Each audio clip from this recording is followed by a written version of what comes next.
Hi, and welcome back to International Living. Today we are sharing something exciting, our top 20 retirement regions for 2025. Now, this isn't just a list of places, it is a guide to destinations where you can truly live your dream retirement, whether you picture yourself sipping coffee on a Mediterranean balcony, exploring vibrant markets, or relaxing on a tropical beach. We have got you covered, so let's jump right in. Retirement is no longer about slowing down so much as it's about designing the life you've always dreamed of. And that might be a bit slower, but also more interesting. While around 20 countries make our annual Global Retirement Index each year for their nationwide appeal, not every corner of a country is equally suited to expat retirees. That's why we've zeroed in on the top 20 regions that combine safety, affordability, great amenities, and plenty of charm, places where you can truly thrive. From sunny coastlines to mountain retreats, these are in no particular order our top 20 retirement regions for 2025. The Algarve, Portugal. With its sun-drenched beaches, charming villages, and over 300 days of sunshine a year, the Algarve is a paradise for outdoor lovers. Affordable living and a vibrant expat community make it an easy choice. Puglia, Italy. This southern Italian region is bursting with life, from olive groves and vineyards to its inclusive, welcoming culture. Puglia offers a rich, colorful lifestyle and incredible food. Gozo, Malta.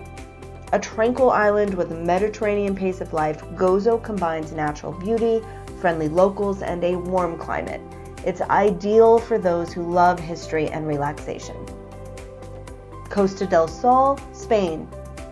On Spain's Costa del Sol, nearly year-round sunshine meets charming coastal towns and modern amenities. Whether you are strolling along Malaga's art-filled streets or relaxing on Marbella's beaches, this region offers the ultimate Mediterranean lifestyle. Dordogne, France. Step into a storybook in Dordogne with its medieval villages, sunflower fields, and riverside picnics. This is French countryside living at its finest. Occitanie, France. Often overshadowed by Provence, Occitanie offers Mediterranean sunsets, quaint villages, and affordability. It's a hidden gem for those seeking a quieter side of southern France.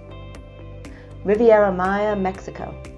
The Riviera Maya invites you to enjoy turquoise waters, vibrant expat communities, and rich Mayan culture. From exploring ancient ruins to relaxing on white sand beaches, life here feels like a never-ending vacation. Plasencia, Belize. It's mainland, but with a real island feel. Plasencia offers stunning white sand beaches, a laid-back vibe, and a strong sense of community. This place looks and feels like a Caribbean paradise, only you can live there on an affordable budget. Panama City, Panama. A vibrant, cosmopolitan city, Panama City offers a mix of modern amenities, great and affordable healthcare, rich culture, and proximity to nature. It's a hub for expats seeking convenience and excitement below the hurricane zone. Chiriquí Province, Panama. In Chiriquí, Panama, the air is cooler, the landscapes are greener, and life feels simpler. From the charming mountain town of Boquete to pristine beaches, this region is perfect for outdoor lovers seeking a vibrant expat community and year-round spring weather. Colonial Highlands, Mexico. Home to cities like San Miguel de Allende and Querétaro, the Colonial Highlands combines stunning colonial architecture, rich culture, and a temperate climate. The Central Valley, Costa Rica. Known for its perfect year-round weather, this region offers lush green landscapes, small-town charm, and easy access to modern amenities. Guanacaste, Costa Rica. Famous for its golden beaches and laid-back lifestyle, Guanacaste is a haven for surfers, yoga enthusiasts, and nature lovers. The Coffee Triangle, Colombia. Lush coffee plantations, rolling hills, and vibrant cities like Manzanales and Pereira make this region ideal for those seeking tranquility and culture. Ecuador's Highlands. High in the Andes, the Ecuador Highlands offer breathtaking views, mild weather, and a blend of colonial. Penang, Malaysia. Penang is where rich cultural heritage meets modern convenience. Known for its world-famous street food and vibrant community, Penang offers a tropical lifestyle that is extraordinarily affordable and exciting too. Northern Thailand. With its lush mountains, serene temples, and welcoming locals, Northern Thailand offers a peaceful and affordable lifestyle steeped in tradition. Southern Vietnam. From the dynamic streets of Ho Chi Minh City to the tranquil beaches of Nha Trang, Southern Vietnam is a blend of modern amenities and cultural charm at an unbeatable cost. Coronado, Panama. Once a quiet beach town, Coronado has grown into a vibrant hub with stunning ocean views, modern conveniences, and a welcoming expat community. Oaxaca, Mexico. Finally, Oaxaca, where vibrant traditions meet modern living. Known for its incredible food scene, colorful markets, and rich history, this Mexican city offers a unique blend of urban culture and timeless rural charm. Each of these regions offers a unique lifestyle. Whether you're drawn to the sun-drenched beaches of Spain, the vibrant culture of Mexico, or the peaceful mountains of Ecuador. To explore these destinations in more detail, head to internationalliving.com or grab the January issue of International Living magazine. It's your ultimate guide to planning the retirement of your dreams. So there you have it, our top 20 retirement regions for 2025. But we are not stopping there. Up next, I will sit down with some of our correspondents and contributors who live in these incredible places. They will share their insider tips and personal experiences to help you decide which destination might be right for you. My name is Jen Stevens. I'm the executive editor here at International Living, and we are gathered here to talk about some of the best regions around the world for retirement today. Now, a little context, we just put together a really big report on the 20 best regions for retirement in 2025, and we can't really talk about all 20 of them in this format because we'd need a whole bunch more experts and a couple more hours probably. So instead, I thought I would just gather together a group of folks who live and write for us from some of the most popular countries among our readers. So that's who we have here today. So let me start by introducing everybody. We have Tuula Rampont from France. Give us a wave, Tuula. Thanks. Hello. Bart Walters is joining us from Thailand. Hi, Bart. Belinda Bel Woodhouse from Mexico. Terry Coles is joining us from Portugal. And Jessica Ramesch from Panama. Hi.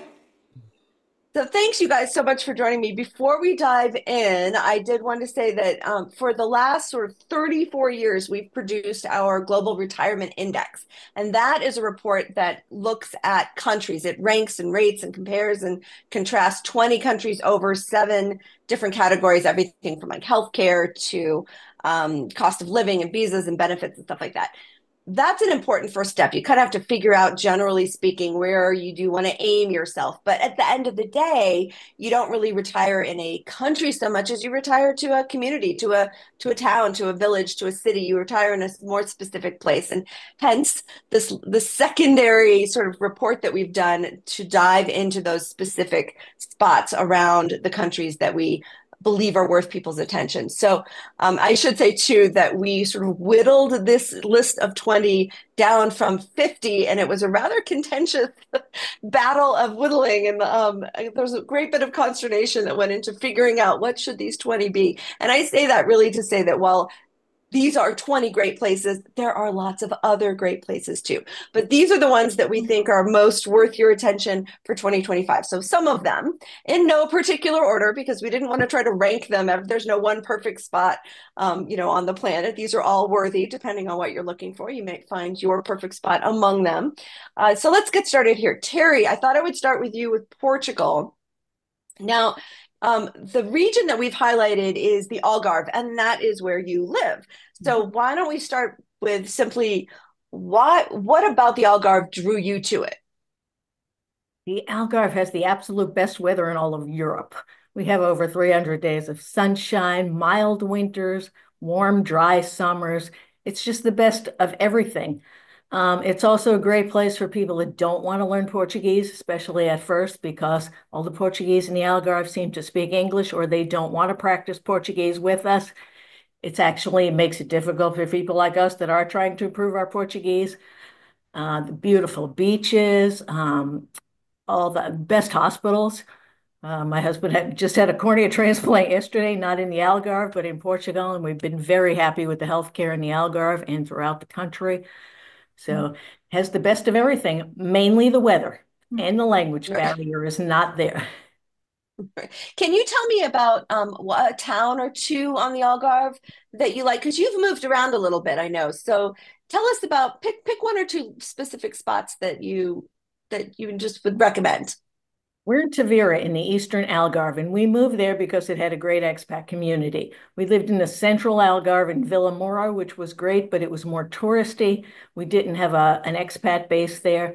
Tavira has a large expat community. There's over a couple hundred Americans alone, a lot of Europeans from everywhere. We have friends from all around the world.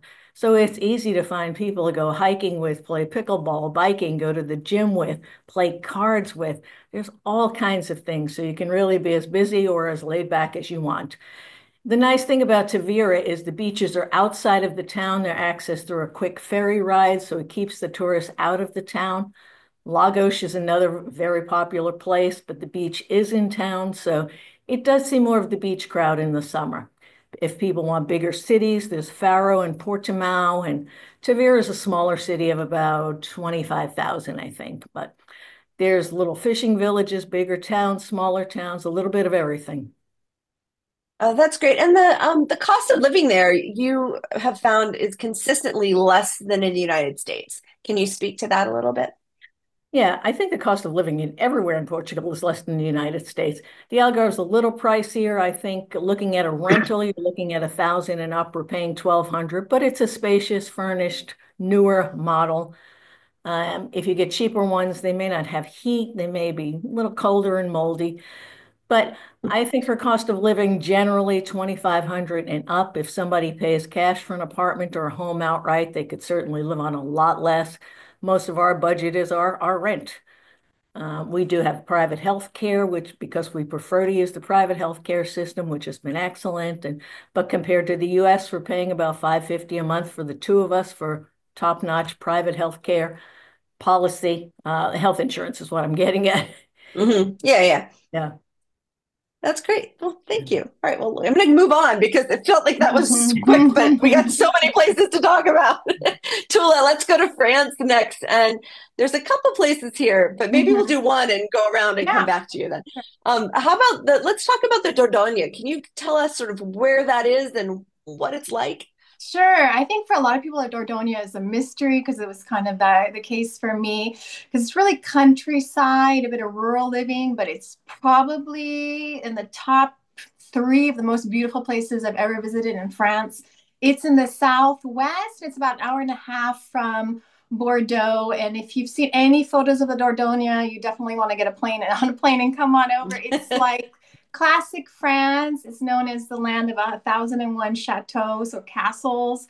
The region takes its name from the Dordogne River. So you have all these like majestic castles up on the hill surrounded by sunflowers and like vineyards and it's haystacks. I mean, it's the picture perfect French place. I interviewed several expats when I got over there for the magazine, and they said we're a bit hard to get to, but we like it that way.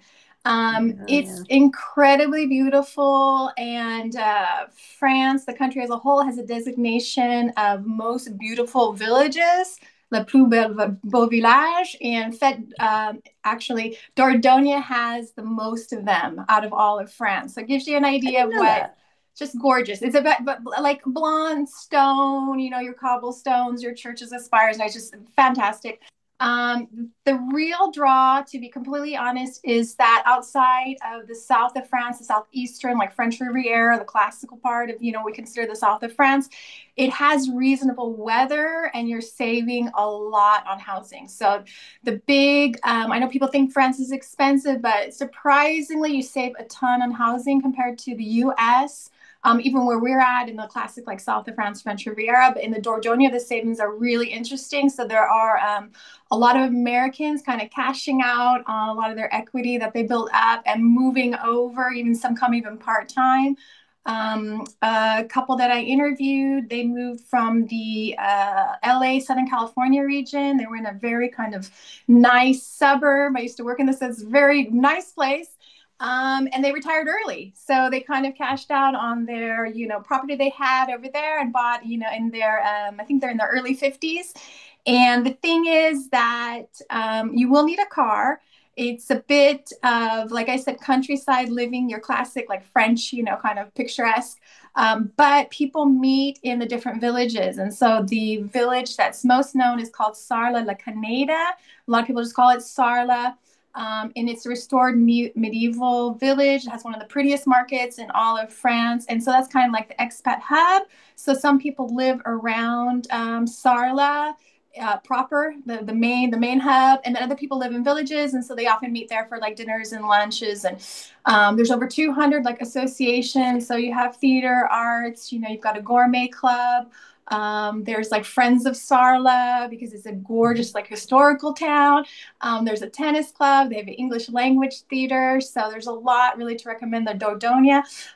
Cost wise, you're probably looking at $2,300 to start. Again, you can get homes still for under $150,000 like currently, but you want to see where you're at and make sure you're close to services and those are homes you don't necessarily need to do work. You can go even lower. Sarlat is the main hub and the place that I would really recommend because it has the most activity and the most kind of like expat life. And currently you can get a 2-bedroom home on the outskirts of Sarlat starting about $220,000. So it's stunningly pretty. And, I've been there twice. I'd love to go back again this summer. And it's one of those places kind of like, if you know, it's a bit hidden and you will need a car if you go because, as it is kind of rural, definitely can get around. There's definitely life and things happening, but you'll have to have a car. A lot of people fly into either the main airport is Bergerac or they fly into Toulouse and take the train over. Okay. But you can take the train from Toulouse. You definitely can take the train from Toulouse. Yeah. Yeah. Nice. Okay. Very cool. Well, I don't have other questions because it was a very thorough answer. Thank you for answering through my coughing there. I love that area. I've got this cold, so thank you. I appreciate it. I just apologize to everyone tuning in if I started losing my voice. Let's go next to Bart, if you're okay there, Bart. Sure. Bart is joining us from Thailand. And I wanted to talk about northern Thailand. Now, that's not where you live now, but we come back around to where you are now. But let's talk first about northern Thailand.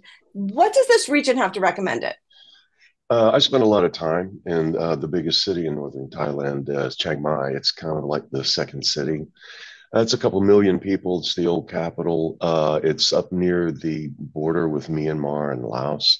And it's a really nice little city in a valley surrounded by mountains. So you get a lot of the misty mountain look. One of the advantages I think people like about Chiang Mai is that the weather is a little more subtropical rather than just hot as hell all the time. You might even need a long sleeve shirt there. Now it gets cooler there. And the rainy season's not so torrential in Chiang Mai, but it's really nice. It's a river city. The center of town has this huge moat. And then, it's something that's been there for centuries. And inside is the old city, and it's their historic district. And it's just temple after temple and, ancient ruins. It's really cool. The food up there is really good. It's really different. I went up there. I had a friend who bought an old beat up backpacker hotel, and I went up there and helped him renovate it. And so I spent a bunch of time and I discovered some of the things I always look for in an expat place is like a music scene, somewhere I can go hear some jazz and blues. And there's an alarmingly large movement there. You can go out just about any night of the week, and there's a lot of there's a big expat community, and a lot of guys, from all over the world that are, players. You can go on like a Sunday open mic and go hear jazz or see some blues. So it's kind of a cool city in that way. When you get to the outer ring, I would call it, of Chiang Mai, there's a whole bunch of wellness resorts, and the whole yoga hippie thing is really big there. And it's also got a major university. So there's a lot of teachers there, and NGOs and stuff like that. And one other advantage in Chiang Mai, I think, is there's a U.S. consulate there. So anything you have to do with visas and passports and stuff like that, you don't have to go up to Bangkok. You can just take care of it right there in Chiang Mai. So there's a lot of advantages up there, and it's the expat community started to expand because it's been I would say if you go on one of the digital nomad websites, it's top of the list when it comes to Asia, because we have really good internet. Good coffee shops, and places like that, and a lot of co-working spaces. So that's my take on Chiang Mai. I will throw in, if you're like northern Thailand, the secret place is Chiang Rai, which is a couple hours further north, in the Golden Triangle. And I have a friend who lives there. He's 91 years old, and he's a retired NASA engineer, and he has a fish farm. So that's expat master class, I think. Well, you'll be happy to hear we were just discussing this the other day, and we're going to send you up there soon. So yay. Oh, okay. So everyone tuning in, watch your International Living magazine. So we're going to send you up to go do some poking around up there. What's the cost of living like? I enjoy it. Roughly in Chiang Mai? That range is fine. Well, I would say, all right, if I go to like Numbeo or Expatistan, one of those, crowdsourced, comparison sites, and I put in my hometown, Orlando, Florida versus Chiang Mai, it'll probably tell me that I can live for a little bit less than half of what it would cost me to live in my hometown. But I think that those are there's an addendum that needs to go to those cost of living explanations, because the lifestyle that I live here and that you could live in Chiang Mai, I don't think is available back in the US. It's just a different way of living. But if you did, I mean, it's less than half all the way around, especially housing, especially food.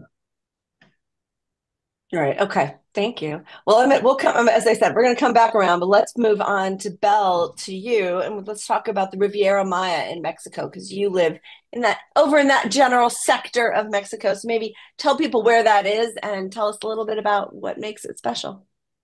Okay. So in Mexico, where it butts up with the border with the US, I'm on the East Coast, not the West. So I'm not Baja or Puerto Vallarta or anything like that. I'm over on the East Coast, and I'm right down the bottom.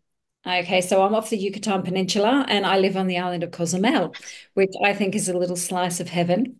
And you've got all of that postcard perfect, the picturesque turquoise waters and the white sand beaches. And that's what we're most famous for, and water sports and activities and being outside. And like Terry said, with the 300 days of sunshine, I think we get a bit more than that, but it's pretty rare that we get a rainy day. So when we do, we actually get really excited.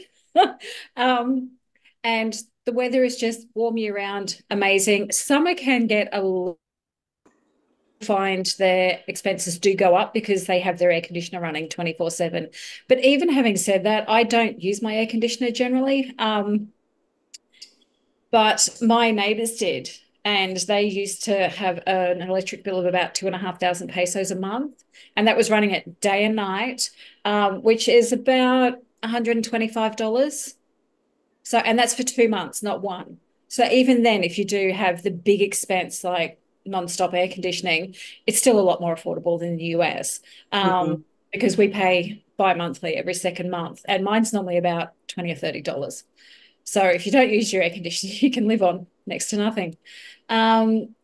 It's very popular with people that like getting out and about in this region, whether it's from Tulum up to Cancun, and you've got all your Puerto Morelos, and then you've got Akmal, Tulum, Playa del Carmen, of course, Cozumel. You just jump on the ferry. We're just over half an hour from the mainland. And we are the largest cruise port in the Caribbean and the largest cruise port in Mexico. So we can get a little bit touristy during the day sometimes, which is okay because I'm always working. But by about 4 o'clock in the afternoon, they're all back on their ships and off they go, and we all quiet down again and get back to our lovely island life. Cost of living, I will say, someone told me the other day, we have become the most expensive place in Mexico to live on Cozumel, not Playa del Carmen or the mainland. Really? It's above That's surprising to me. Well, we've had, in the last 18 months, we've had about 3 hikes of inflation. Okay. My rent's gone up twice. But even having said that, I've got a 1-bedroom and I'm a block and a half from the waterfront and I'm paying $500 a month. So yes, my rent's gone up, but I mean, it's still very, very affordable. And even things like food, I noticed that I do pay a little bit more for things, especially imported things. So, you know, if you want that perfect packet of biscuits, like I wanted my Scottish shortbread at Christmas, you're going to pay a little bit more because obviously I'm not in Scotland. But that's the same in any country that you live in outside of the country it originates in. You're always going to pay more for that. But if you live like a local, single people like me, I can live happily on between 1,000, 1,200 a month. And my friends that are couples, they live on anywhere between 1,700, 2,000 a month. And that's going out quite a couple of times in that week for dinner, meeting up with friends, activities. We've got all of the activities you could possibly want, whether water sports or on land. We just got a pickleball court. Everyone's going bananas. I don't know what pickleball is exactly, but it's super popular. So yeah, people go a little bit crazy over that. And basically, it's just a beautiful place to live. It's a beautiful culture. And down here, we have the real Maya influence. So you have all of the Mayan architecture and sculptures. And it's just a really nice island vibe, big enough to be cosmopolitan and have expats from all around the world. You know, I've got Romanian neighbors. I've got, oh my God, Polish, Italian, you name it. I've got everyone. So you have that real mixed bag. And the one thing we have in common is that we're all nature lovers. We love the ocean. We love our island. So you have that nice tranquilo, the nice relaxed vibe that everyone has. Even though it's big, it's still relaxed, which I personally adore. So that's why I live here. Yeah, that's great. I love it. Jess, let's go to you next. And Panama, let's talk first. I'm like, what should we talk about first? Because there's a few places in Panama. How about Panama City? That's not where you live right now, but you did live there for many, many years. And you just wrote a really great article for us for International Living, all about what to see and do and where to go and where to live in Panama City. So shout out to that. But tell us a little bit about Panama City. Thank you, Jen. I was so excited, because you and I spoke quite a bit about this extended stay that I did in Panama City, my city, which I lived in, as you said, 17 years I was there in Panama City, and I had been on and off there before that as well. So really a city that I've watched come into its own. And even 1990, 1 year after the U.S. invasion of Panama, you came to Panama City and you were like, this does not look at all like what I was expecting in Central America. It already was a city with a bit of buzz, but it has just been consistently a city that ups its game and ups its game and ups its game. So, to fast forward to today and this recent extended stay that I did that was so fantastic in Panama City, why is it topping all of these different indexes? It's the only truly cosmopolitan capital in Central America, the only one with a metro line. It's one of the big game changers that I was still living in Panama City for, that I was so excited to see, was when they redid the promenade along the bay. And now Panama City is one of the world capitals with just this renowned promenade along the bay where you can walk all across this major chunk of the city into the historic district of Casco Viejo. And you've got recreation areas, you've got free gym equipment, free tennis courts. And you see the Panamanian people, the people of the city and visitors.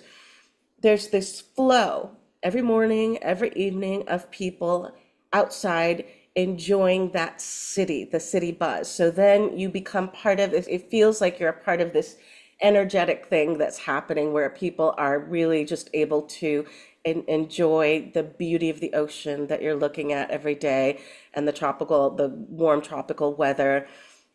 You're really living your life out of doors and you're really enjoying the city. You're not back behind in some gated community set apart where you're not a part of the city and you could be anywhere. We have those, but really most of us are living when you're in the city, integrated into that city. So you can be the young town and you can have that city experience, and it's not only is it the only place with a metro, the only place with a promenade like this, it's also, a UNESCO World Culinary Capital recognized for the food scene. And you cannot help but think of New York when you're in Panama City and you start becoming aware of all of the options that you have here. So you can have this city experience like New York, like London. You've got the shows, you've got the sporting events, you've got the art galleries. For some reason, crazy amount of art galleries and theaters in particular in Panama City. And what would you pay to live that lifestyle in New York or London? But you don't have to deal with the winter weather. You can live your life outdoors almost all year long. We do have a prolonged rainy season, but Panama City is on the Pacific side of Panama, so not the rainiest side of Panama. It's not Caribbean. And then if you love the city and you don't want to, I stayed right downtown, smack dab in front of that promenade, the Cinta Costera, in a very artsy building called the U, which is a Philip Stark. You have these designer buildings in Panama. You have a Fendi building. That's wild as well. But if you want access to those things, but you don't want to be in a loud, bustling, crazy city, there's an eastern edge of the city that's completely green and that's full of private schools and neighborhoods. And you're just 10, 15 minutes outside of the city in a rainforest region, which is protected, a protected watershed that's never going to not be protected because of the Panama Canal. You can have that lifestyle and be right by the city and its hospitals and its malls and all of the wonderful services that we have.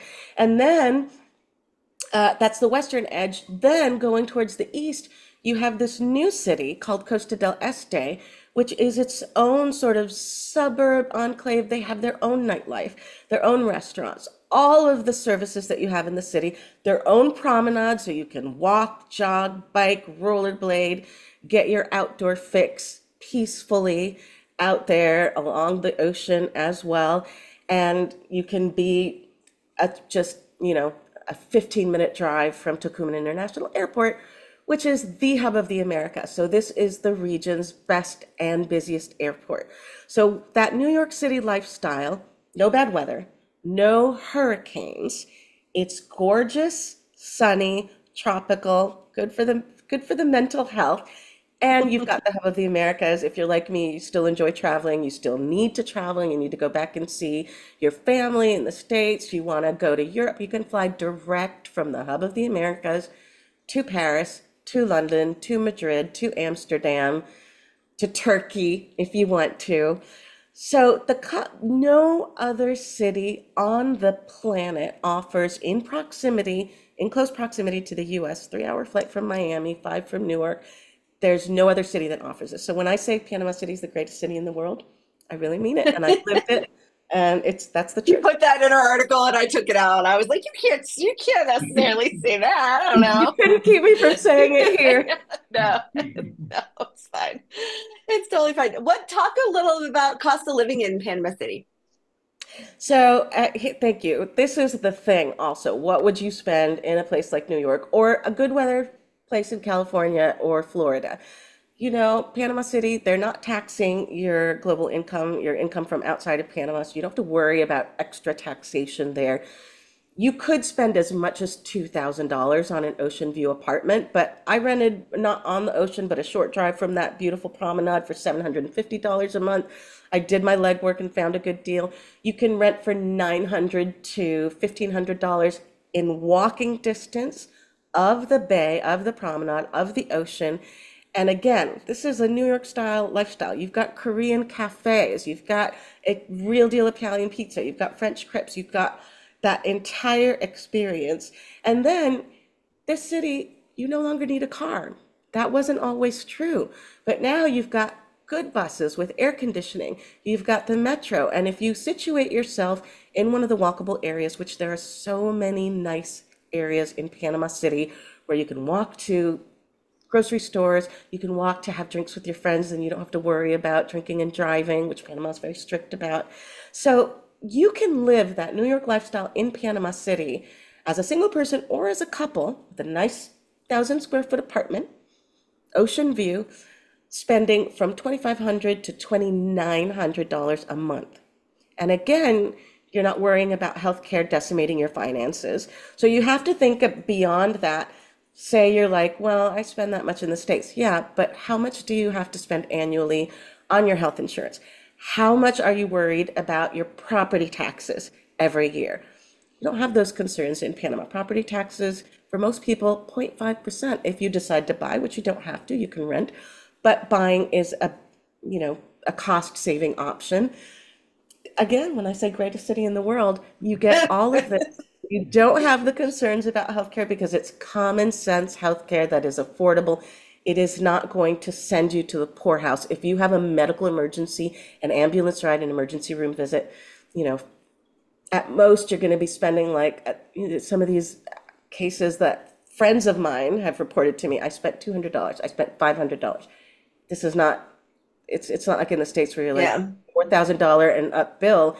That's it. My savings are gone. And now what do I do? Yep, you're making a good case for the city, man. I like it. Excuse me. Sorry, I have just this terrible cold. Terry, I'm going to put you on the spot because in Portugal, the Algarve is the region we focused on. But I'm just curious, if you had to recommend, you don't have to know all the details about it, but if there was another place, if you didn't live in the Algarve in Portugal, what's another place that you visited that you think, well, I'd like to live here. This is pretty nice. Do you have another area of Portugal that you like? Well, we started on the Silver Coast, an hour north of Lisbon, much more affordable. For us, it was a little too cold and damp and rainy. We're hot weather people. We started in Panama, so we're used to the tropical climate. Right. Came from South Texas, so we like the hot weather. But it's a beautiful area as far as history and things to do and see. We lived in Caldesterreño, which was built around a spa, a thermal hospital that's still there today. We were back there a few months ago visiting. It's a great area. It gets a lot of rain in the winter, a lot of dreary days, but there are a lot of people that love it. There's a large expat community. It's very much more affordable. Rental prices have gone up over the years. We were renting for 350 euros back then, for 5 years ago, 6 years ago. Now you can't find anything for under maybe 600 or 700, but still very affordable compared to Yeah. the Algarve and some other places. Portugal is also one of the safest countries in the world. It always ranks as one of the top safest countries. It's not a gun culture. You never worry about those things. People can go out at night and, so that's a nice thing too. Like Jess said, there's things you have to consider with lifestyle that, you give up some things when you leave the US, but you gain so much more. And I don't think we're giving up anything. We've been gone for 14 Right. years and have no desires to go back. So it's a great. big Thank world you. out there. It is. That is true. That is true. And speaking of which, let's talk about some more of it. France, let's go back to France. Tuula, Occitanie, tell us where that Yes. is and a little bit about it. So it's our neighbors to the east. It used to be known as the Languedoc, and then they shuffled around the French regions to make it easier for administrative purposes. And often called the other south of France, because if we do the big names like Saint-Tropez and Cannes and Nice, usually the big names come with big price tags too. And so Occitanie has still remained one of the affordable regions. And I know Ronan has gone out there and looked at properties too. And for me, it's still really a hidden treasure for the south of France. Speaking of days of sunshine, it's always published yearly between Montpellier, which is in Occitanie, It's in the top five are you have Toulon, Nice, and Marseille, and I think Ajaccio. 300 plus days of sunshine. They're all in the top five for sunniest places in France. And so you get the out of doors lifestyle, the relaxation, the rosé along the seaside, and the 3 hour lunches, and the Provençal markets, which are fabulous, without kind of the shishi and the frou-frou of the French Riviera, which we're a little bit more out in the countryside. And I can attest that even where we're at, it's, lower priced, and you still get the same benefits of the out of doors lifestyle and what you really consider like the south of France. The cities are gorgeous. They're all very unique. It's a large region, so it goes all the way down to the Spanish border, which there are a lot of Spanish influences. So its neighbors are us, which is the Provence Côte d'Azur region. And then on the other side, it touches the Occitanie, which is the Bordeaux region. So it's quite a wide swath of land, and you have a lot of choice there. I really we often go on vacation in Occitanie. I really enjoy Montpellier. It's one of the fastest growing urban areas, but it's easy to get around. You wouldn't need a car. You can take public transportation. You can walk the whole place if you want. It's an arts place. It's really known for its university too, like the birthplace of training for doctors. There's a whole museum around it. Really interesting art scene. It's got all this modern architecture, so it's kind of a mishmash of really old French style buildings and very interesting new developments. So you can go either way. You can kind of go old classic French, or they have these really interesting apartment buildings right in the center. One's known as L'Arbre, which is the tree, because of the way the balconies jut out. So it's vibrant. It's going to be, again, this out of doors with clubs and associations and all things that we can find around France, but really it's the south of France lifestyle. In Montpellier, you can take a beach shuttle in the summertime. There's a direct beach shuttle that runs. You're about 20 minutes away by car from the beaches, right next to Arles, which is another famous south of France town that not many people might know about. But if you haven't been to Arles, I say go. Arles was the muse of Van Gogh. So if you see his cafe paintings, he also spent time in the Camargue, which is the region right next to Arles, which is known as the French cowboy country, the most shockingly amazing place you've ever been to. It's not something we don't really associate France with cowboys, but there are marshlands and pink salt flats and these fortified, medieval fortress-like towns, and inside you've got these chic, really trendy boutiques and cool restaurants, and you've got a bunch of rosé producers all around that area, which another thing is very, very cool. They make something called sand wine because it's right along the beach and the vines are grown within the sand. Sounds like the funkiest thing you've ever heard. And I went and I tasted, I tasted way before I tried to go out to the vineyards, and you're in the sand. So it's a very interesting region. It's beautiful. There's a bird sanctuary. We go for the beaches and the rosé and the good food and to visit the beautiful medieval towns. You also have Nîmes, which was a very important Roman site. So you've got the arena. It's also, just a fun fact, the birthplace of jeans. So denim is denim. So it's and the prices are really interesting. So I couldn't say it's exactly maybe 20% cheaper than what it would, but it could be close. Starting budget, you could say $2,800 a month. Again, you're going to save a lot on housing. We talked about that one site, Numbeo. You can check the different prices, but currently rents in France are 50% cheaper than the United States, which is shocking. I know you're probably not going to have a place on the Champs-Élysées or with an Eiffel Tower view, but if you go down to the south of France, you can get in Montpellier, this starting about $1,300 for like a 900 square foot 2-bedroom, $1,300, and then in Nîmes it's $1,100. I'll do a special mention because I absolutely loved it for Toulouse. If anybody hasn't been out to Toulouse, it's a recommendation, even just for a trip. It's like it's known as a pink city, the way it was created with these kind of pink hued bricks, and it's just vibrant. It's got a lot of Spanish influences. Another university town. The cafes, restaurants. There's a covered market.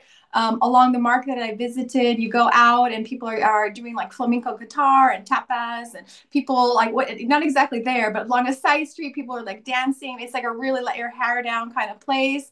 And it's on the river and it's got gorgeous views. And another place, I got off the metro and I planned to go on public transportation, and I walked the whole thing within like 2 days. So Occitanie is a lot to recommend it. It is that very laid back, cool south of France lifestyle where you're either going to Toulouse and taking advantage of everything around there. You can train it all the way from Toulouse to the coast and back if you want to spend the weekend along the sea.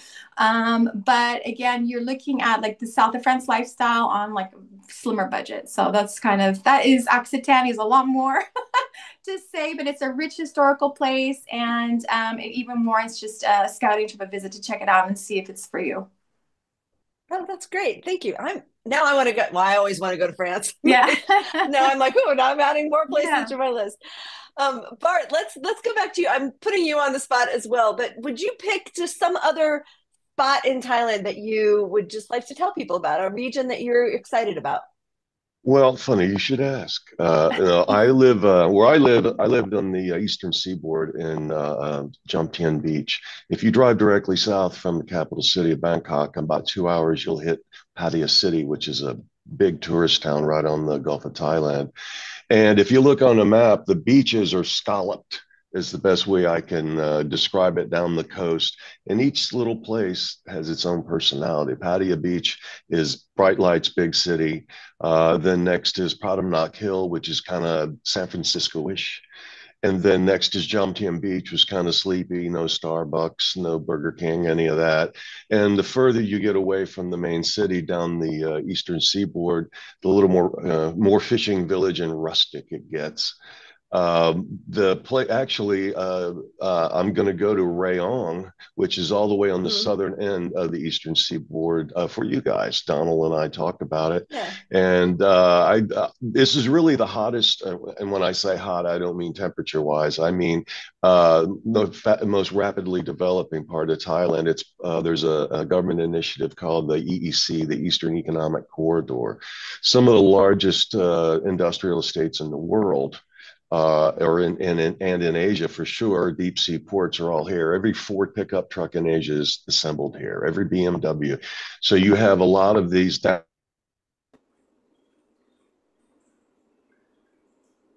We lost you there for a second, Bart. You're frozen. I'm going to come back. World. I think we'll move on. Oh, you know what? You froze for a second. I'm going to ask. You said that last thing we heard was the cars were assembled.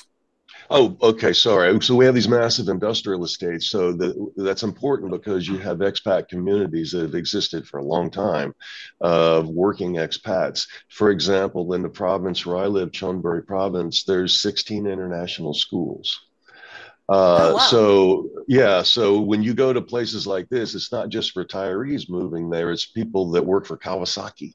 My neighbor teaches English for Yokohama and Ford, and also Honda. So where I'm looking at going is down to the southern end. Rayong is a city of about 70,000 people. And there's two reasons. There's a couple of reasons. It's really nice. They got the nicest beaches on the eastern seaboard. Any sand trap and any golf course in Thailand has sand that comes from Rayong. That's how fine the sand is. Okay, it's one of their exports. Wow. Yeah. And there's also a coastal island called Koh Samet that's very idyllic. It's a 30-minute boat ride offshore. The reason I like it is it's easier to get there than it used to be. They built a direct, what we would call in the U.S. an interstate, a motorway, like a 6-8 lane tollway directly from Bangkok. And also there's a project here for high-speed trains. All right. And so in about 3 years, right now, if I were to go from Rayong and drive all the way to Bangkok, it would take me about 3 hours. When the high-speed trains start running, it'll be 45 minutes. So you're whistling down the eastern seaboard at 250 kilometers an hour, and suddenly it's like they threw a rope around the beach and pulled it closer. So I'm kind of looking into the future. And also a reason I like Rayong, besides it's got a dozen really gorgeous beaches and really great seafood. It's a city that's self-contained. You could live there and you wouldn't need to go to a bigger city. It's 70,000 people. It's got There you're back. Oh, I lost you. Yep. Okay. Anyway, you froze for a minute, but you said it's a city of 70,000 people and it's just very self-contained. Self-contained. You don't have to go, oh, I have to go to Pattaya City because I want to go to the mall. You don't have to do any of that. It's self-contained. There's a big expat community there. Something else to remember, there's a international airport there called Utapao that's just expanded it to its second runway. It used to be an old U.S. air base during the Vietnam War. Really? My uncle was stationed there. And the thing about it is it makes it easy to get there, but also again that expat community just keeps getting bigger. And there's a lot of retired. There's a VFW there. There's a lot of retired military guys down there, so that's another reason I like it. Yeah, nice. Thank you for putting up with my speaking off the cuff there. Bel, I want to come back around to you in Mexico. Let's talk about the Colonial Highlands because you did a trip up there for us this just a few months ago. So tell us about the Colonial Highlands. Yes. Okay. The thing that amazed me the most was I went up to San Miguel de Allende in March, and driving from the main airport, which you come into Guanajuato, and it takes, I don't know, 45 minutes, but it was all just barren. It was just cactus and mesquite trees. And then I went back 6 months later in September, and I went all through Querétaro and all through Guanajuato, both states, because they're right next to each other. And the difference was astounding. After a couple of rains, we had roadsides and hillsides just full of different blooms and wildflowers. And it was this amazing transformation that I just went, what? Because my first thought was, I'm not a desert person. I don't think I'd like it here. I'm a tropical beach girl. And then 6 months later, I was like, oh, yeah, I could live here. This is gorgeous. So it was just so different to see the transformation. But what really impressed me, we'll go to Querétaro first, is it's the third largest city within Mexico. And this is where all like the NASA of Mexico is, and all the big companies for aerospace and car companies and everything else. It's got a lot of industry there. So it's very professional. There is a lot of amenities, a lot of very smart people. But there were certain times I would walk down a street and I'd go down this winding street, and then you would turn a corner and there'd be this beautiful fountain, and the way that it laid out and everything. And I thought, I felt like I was back in Italy. It was insane. And so many art galleries and museums, and there is so much culture there and art. And even things like in the center of town on a Friday afternoon, they have the little bailas, and it means that people come to the park after dinner and musicians play for free, and people dance and have a lovely time with their family and neighbors. And this happens every week. They just get together in these little parks, and there's music and dancing and amazing street food. My favorite thing that I found there was a little chocolate truffle that they're famous for called Pero de Monjas, which means nun's farts. I don't know how they got the name. It's super weird, but oh, wow, they're delicious. So yeah, that was a bit of a favorite that I loved. And I just love that you can find anything there. Anything you could possibly want is there. It's amazing, excellent healthcare. And if you live in Centro, obviously it's a little bit more expensive, the same in any Mexico City. 5-minute drive out of Centro, prices drop drastically, and you can still walk into town. Beautiful architecture, beautiful streets, beautiful culture. You would have to speak a little bit more Spanish, though. I didn't hear English that much at all when I was there, but most restaurants, the waiters and things, they'll have someone that speaks English. So Querétaro really blew my mind. It was not what I expected, and I was a little bit in love with it. I was only there for a week. I want to go back. And then I went over to Guanajuato, which is the next state, and that's the state that has San Miguel de Allende in it. There's a few places you can live in Guanajuato itself, which is very pretty. And I was absolutely amazed when you drive in, you go through these big tunnels, and it's like this medieval thing, and you've got houses jutting out of the mountain above you. And I'm driving around like this, just going, what? Where am I? It was insane. And then you go to the main township and roads just disappear underground. So you don't have a lot of the traffic congestion and the exhaust blowing in your face and things like this. The beautiful little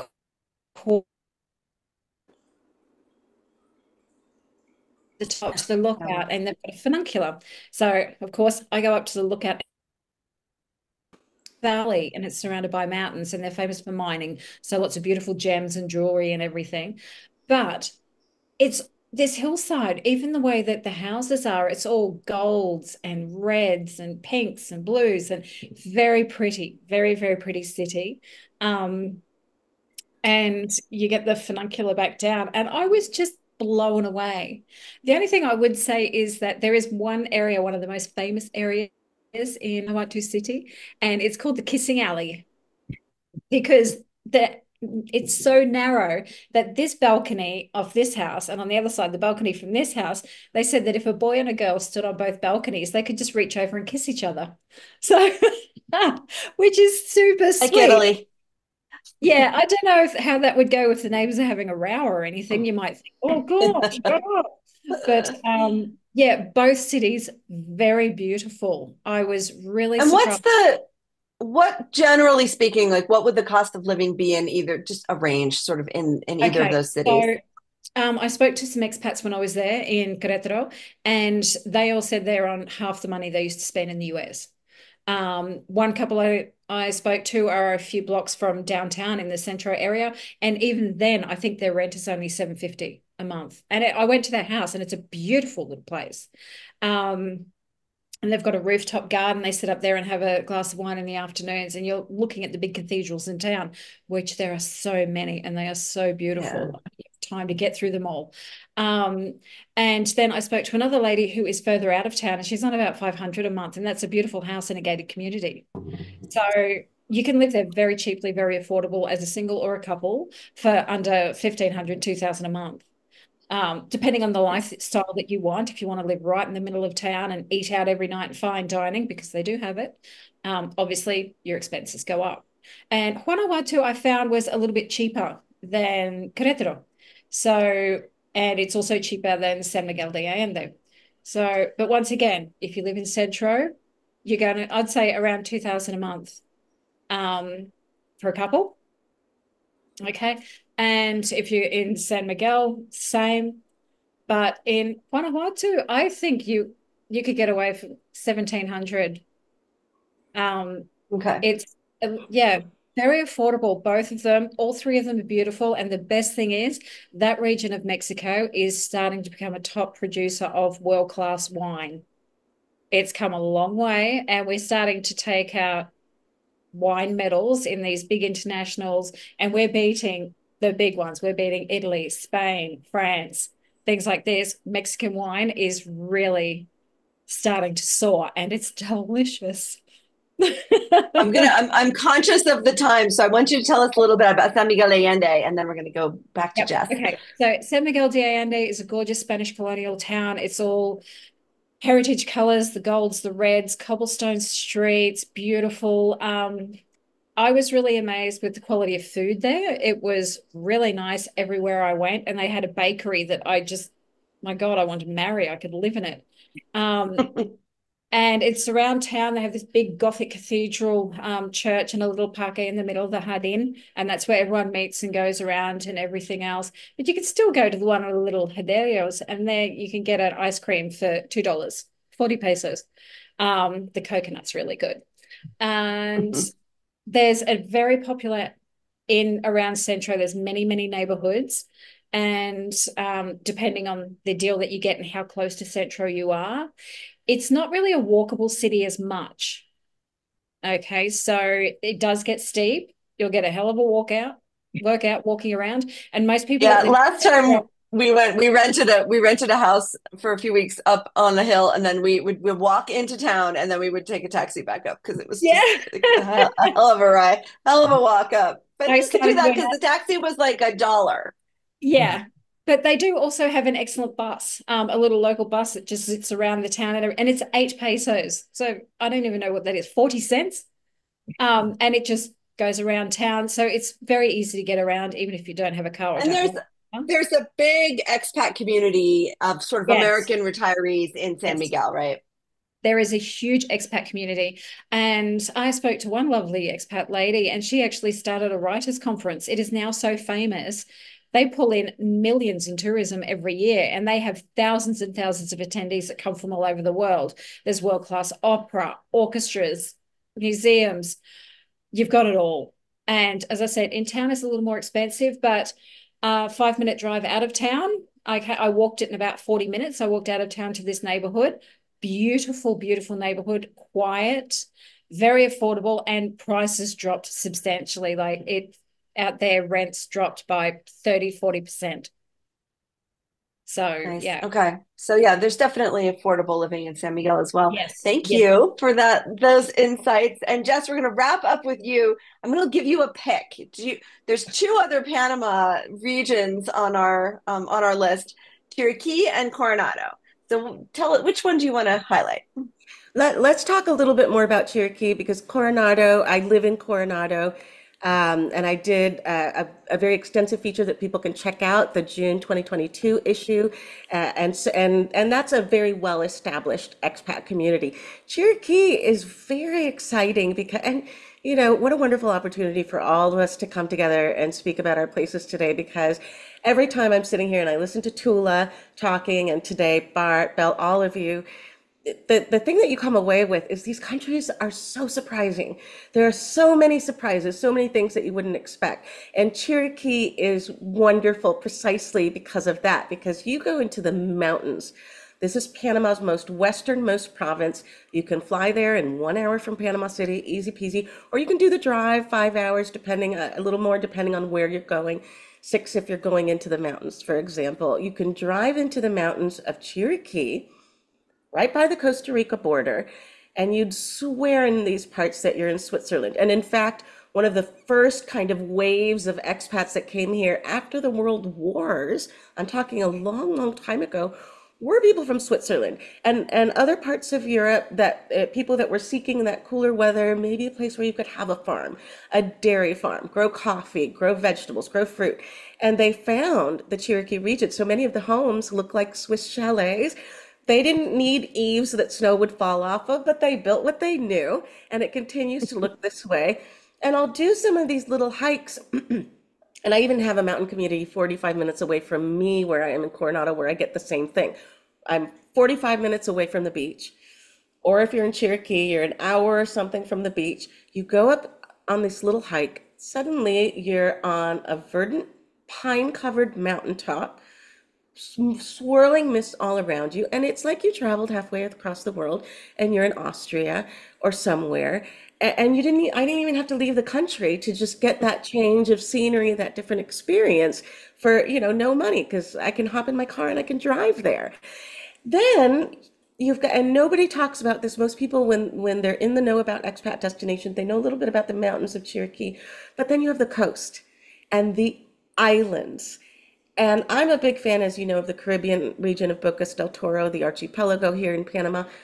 When I just recently went back to, after many years, the coast, first you've got some of the longest beaches in Panama. And coming back to the surprise factor, you know, I'll talk to people who have lived in Panama for years. And I have fun with this because I spend my days exploring the country for international living, but not everybody, sometimes people stay within certain pockets. And I'll hear them say, oh, well, Costa Rica has longer beaches. And I'll be like, have you been to Chiriquí? No? Well, the longest beaches in the country, Las Lajas, you have Playa La Barqueta, you have Boca Chica, you have these beaches that range from golden top sands to white sands, every single variety. And then you go to these islands and it's Pacific, but you would swear you're in the Caribbean because it's turquoise waters. It's white sand beaches on these islands, and they are pristine. pristine islands that are not overrun by tourism, are, hardly anybody's going to. I was just there, and, one of them had a little restaurant on it, so there were a few more people, but then we went to a little teeny island called Bolaños. There was no construction allowed there, just the beach. You boat in on a canoe with an outboard motor, and you hang out for the day, and then you take whatever trash with you. You take your recyclable, reusable water bottle with you. The fact that you can still do this in Panama, that you can still visit a virgin, unspoiled beach, this is all over the country, but Chiriquí, land of surprises, Chiriquí, and it's where they grow the best coffee in the world, according to the world's best auctions every year. So and it grows all the produce, 80% of the produce in Panama. So you have this microcosm. You have everything in Chiriquí. You've got Switzerland, you've got the coast. Whatever life you want to live, you can do it in Chiriquí. Very cool, very cool. And you can do it for typically less expensive than it would cost to live in Panama City, right? Yeah, thank you again for always reminding me. The cost, you can do Chiriquí, honestly, no exaggeration, not like there's one person doing this and everybody spends much more. Honestly, you can live in this region for $2,000 a month. You rent a simple cottage, one of the Swiss chalet type cottages that have been there forever. You're not going to have an entertaining kitchen, a magic big kitchen like you would have in LA with a giant island. You don't need that anyways. You go out and you get your coffee and you eat out. But and if you want to live in the most popular expat destination, Boquete, which is super active, whatever you're into, tennis, mahjong, volunteering, I don't care what you love to do, you could find it in Boquete. Maybe you'll spend $2,400 to $2,600 a month if you're also budgeting for rent in Boquete. If you buy, you're spending less. But it's so affordable. And again, you've got great hospitals there, so you're not worrying about healthcare the way you might in the US. Great, thank you. You guys, this has been such a fun little dive into these specific places. I think we're probably gonna have to do another one of these with another set of people, work our way through the 20 of them. Anyway, thank you so much for joining me. I really appreciate it. If you're tuning in here, we have our report on the top 20 places on the International Living website at internationalliving.com. So please go over and check it out. And all of you guys, thank you so much. I'm Jen Stevens for International Living. I'll see you all next time. Thank you. Bye. Bye-bye. Mhm.